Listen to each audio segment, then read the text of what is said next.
Jadi sebahagian besar projek-projek ini, Datuk Yang Pertua, ialah untuk sambung projek-projek dimulakan Rancangan Malaysia ke-11. Ini 12. Sekolah dah dibina, klinik dah dibina, ya, infrastruktur lain dibina. Jadi adalah tidak wajar. Saya yakin Yang Berhormat tak mahu projek-projek ini dihentikan. Jadi implikasi kalau nak ikut cadangan Yang Berhormat Port Dickson dan juga Subang, mungkin implikasinya kita terpaksa memberhentikan beberapa projek yang sudah pun bermula. Dan kita sedia maklum, negara kita ada lebih 100,000 kontraktor. Kontraktor G1 saja 50,000 lebih. Jadi kalau kita berhenti, kontraktor tidak akan ada kerja, kerajaan negara tidak akan membangun. Itulah risiko jika kita timbangkan cadangan daripada Yang Berhormat Port Dickson dan juga Subang. Apapun perkara ini dinamik, ya. Masalah COVID dinamik, dan jika ada keperluan yang mendesak, sudah pasti kerana COVID ini berubah setiap hari. Jadi kalau ada mendesak, sudah pasti kerajaan akan buat pertimbangan sewajar. Terima kasih, Datuk Yang Pertua. Silakan. Terima kasih.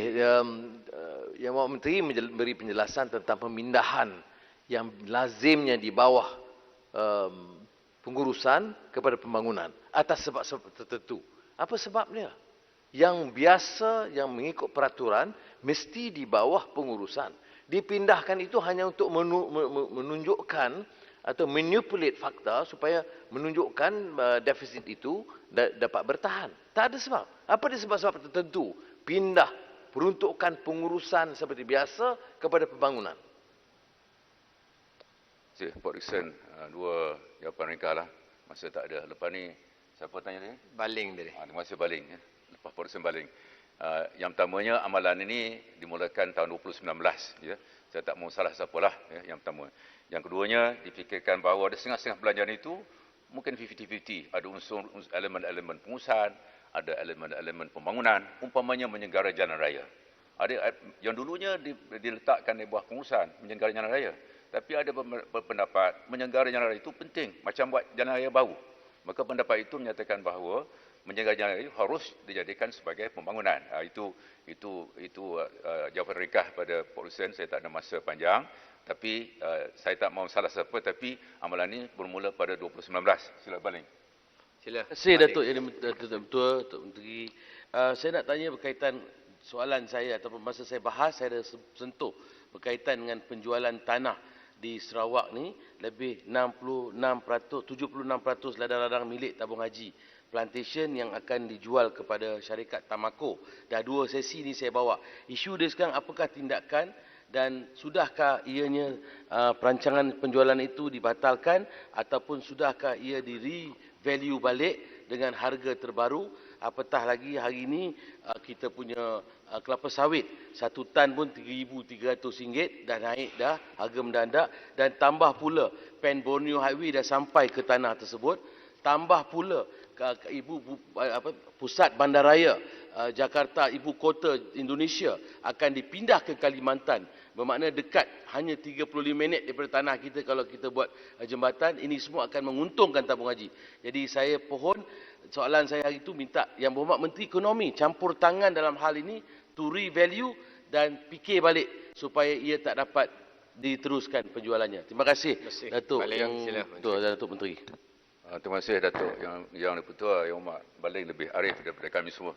Lebih arif daripada saya tentang hal ini. Ringkasnya, perkara ini sudah lama berlarutan dan kita masih lagi berbincang dengan pengurusan tabung haji dan juga THP isu Tamako ini, dan kita bercadanglah untuk menggunakan beberapa syarat, termasuklah syarat supaya ada penyertaan 30% lebih putera dalam syarikat yang berhasrat untuk membeli ladang kelapa sawit yang dimaksudkan di Baling. Terima kasih, Yang Amat Datuk Yang Pertua. Saya teruskan dengan jawapan saya kepada Yang Amat Langkawi, Jorlon dan juga Pasir Gudang. Yang Amat Langkawi, Jorlon, Pasir Gudang bertanya tentang projek khas dalam muka surat 105. Buku ini ada 105, satu butiran, ya, menyatakan bahawa 1 bilion diperuntukkan tahun depan untuk projek khas. Ya. Sebagai makluman, ini adalah satu perkara yang kerajaan mendapati penting kerana kadang-kadang ada hal-hal yang timbul, ya, dengan tiba-tiba lah, ya, kita banjir itu memang satu masalah yang melanda kita. Umpamanya kadang-kadang kita dapati bahawa ada sekolah dibina diluluskan dengan peruntukan, tapi jalan tidak ada, umpamanya. Dan berlaku Yang Amat Port Dickson dan lain-lain lah. ya. Jadi oleh demikian, dengan adanya peruntukan ini membolehkan kerajaan sedikit flexibility. Projek disiapkan tetapi ada the last mile, ya, connectivity yang oleh sebab-sebab yang sukar untuk kita fahami, kadang-kadang tidak disediakan peruntukan secukupnya, maka itulah antara perkara yang akan digunakan di bawah tajuk ini. Apapun peraturan-peraturan biasa akan dikenakan. Mana ada due diligence, ada kajian projek, yang bukan maknanya akan datang daripada langit, akan dilaksanakan, ya.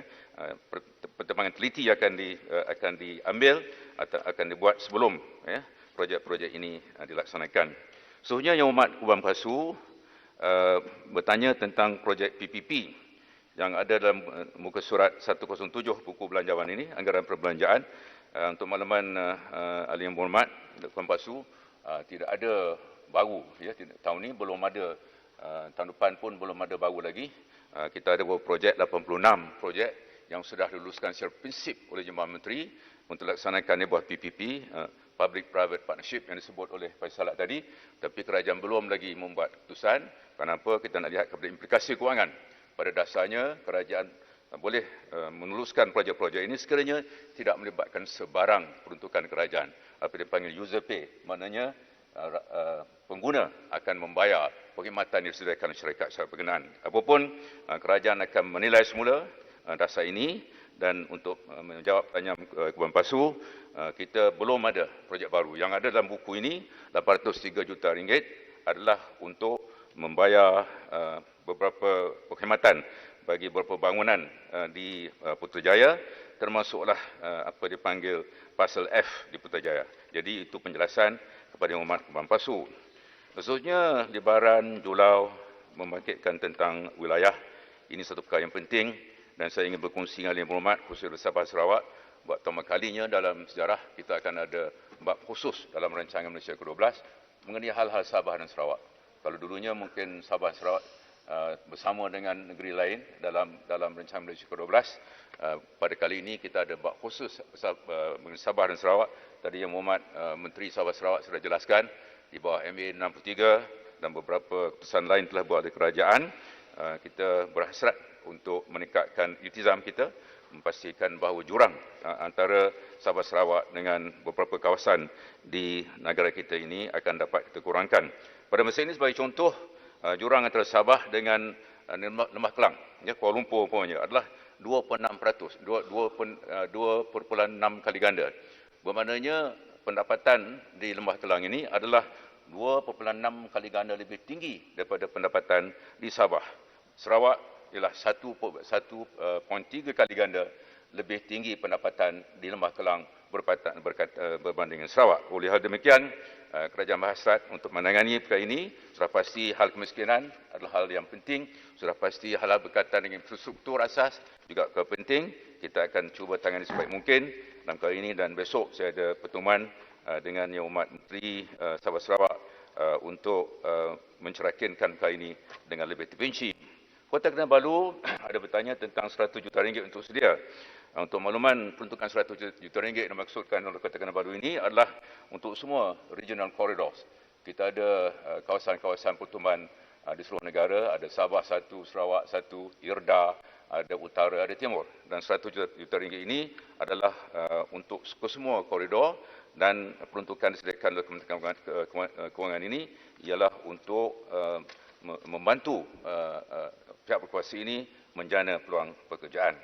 Seterusnya Yang Hormat Rompin dan Yang Hormat Kelang. Ya. Kelang ada, Rompin. Jadi isunya ialah berkaitan kemiskinan. Rompin bertanya tentang macam mana nak pastikan kadar kemiskinan boleh kita kurangkan.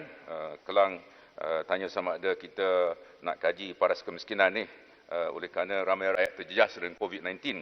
Untuk makluman Yang Hormat, Bank Dunia telah membuat anggaran bahawa COVID ini telah menyebabkan kira-kira 88 hingga 115 juta seluruh dunia, ya, akan terjejas menjadi miskin tegar akibat daripada masalah ini. Dan negara kita, pihak UNICEF telah menyediakan kajian. Antara penemuannya ialah didapati bahawa mereka yang tinggal di rumah PPR, ya, dibuat kajian melibatkan 800 ketua isi rumah di Kuala Lumpur ini didapati bahawa mereka adalah vulnerable, maknanya mereka boleh menjadi miskin dan sebahagian mereka sudah pun jatuh miskin, sebahagian mereka tidak ada kerja. Jadi kerajaan sedar perkara ini dan tindakan sedang diambil oleh kerajaan, termasuklah oleh Jabatan Kebajikan Masyarakat untuk menangani masalah-masalah yang dihadapi oleh mereka yang terjejas stroke akibat daripada COVID-19.